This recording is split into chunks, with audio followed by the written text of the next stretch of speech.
small business drive the recovery? I am happy to take any questions that the subcommittee may have. Thank you, Mr. Jacobson. Again, we'll do questions all together at the end. So, Mr. Allen. Great. Thank you, Mr. Chairman, and good afternoon to you, Madam Ranking Member, and other members of the subcommittee. It is an honor to have this opportunity to testify today before you on the GSA Schedules program. This is a program I've worked in for nearly 23 years. For 20 years, I led the Coalition for Government Procurement and Association, principally made up of small business GSA schedule contract holders, as well as businesses of other sizes. I've served on the Multiple Award Schedule Advisory Panel and continue to teach and advise companies on government business matters. The Multiple Award Schedule program, in my view, is the single best avenue for small businesses to compete for and win government business in today's environment. Having a schedule contract allows small firms to win and compete against larger businesses every day.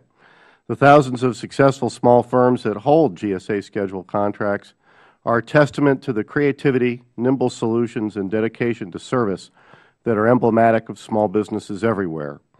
For over 20 years, small businesses have received between 30 and 33% of scheduled task orders. It is clear that small businesses have succeeded as the Schedules program has succeeded.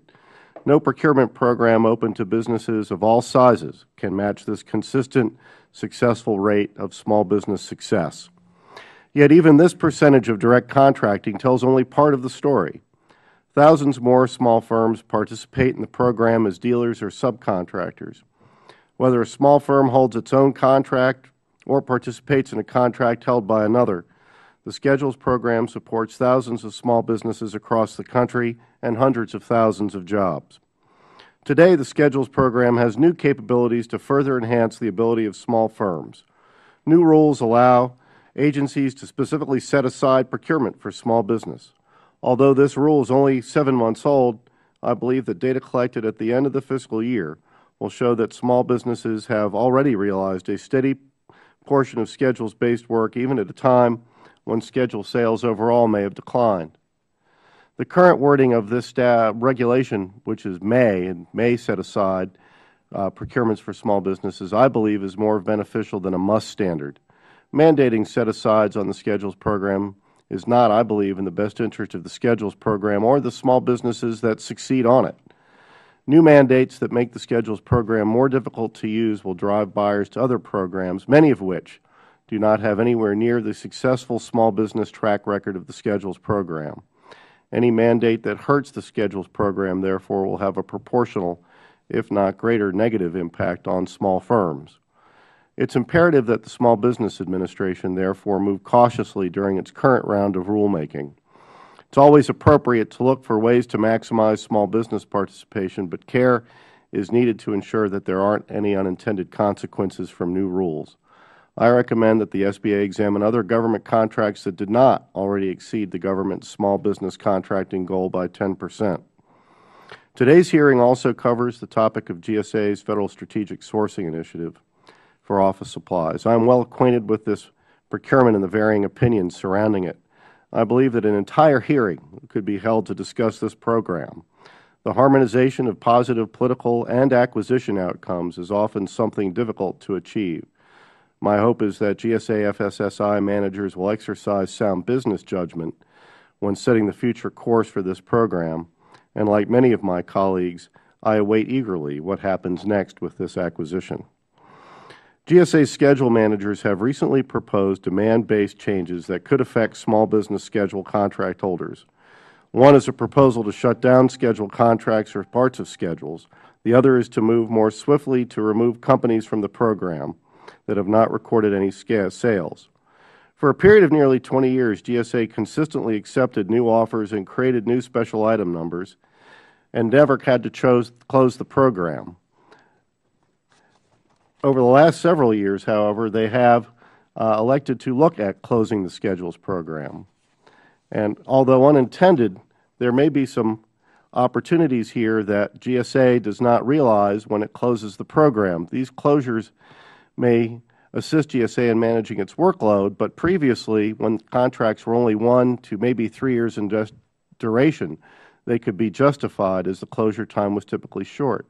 Today, however, Schedule contracts are awarded for a 5-year base period with 3 5-year options, and the Schedules program finds itself in a highly competitive contracting arena. Hundreds of smaller IDIQ contracts exist, and some agencies openly talk about plans to set up their own strategic sourcing initiatives, and at least one agency has developed plans to create its own Schedules program.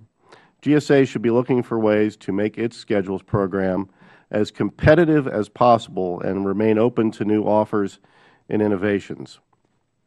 The issues surrounding GSA's desire to close part of its schedules are real. The staffing issues are, in fact, acute and must be addressed by the agency. In the meantime, GSA leaders should have the flexibility to bring resources in from other parts of the agency.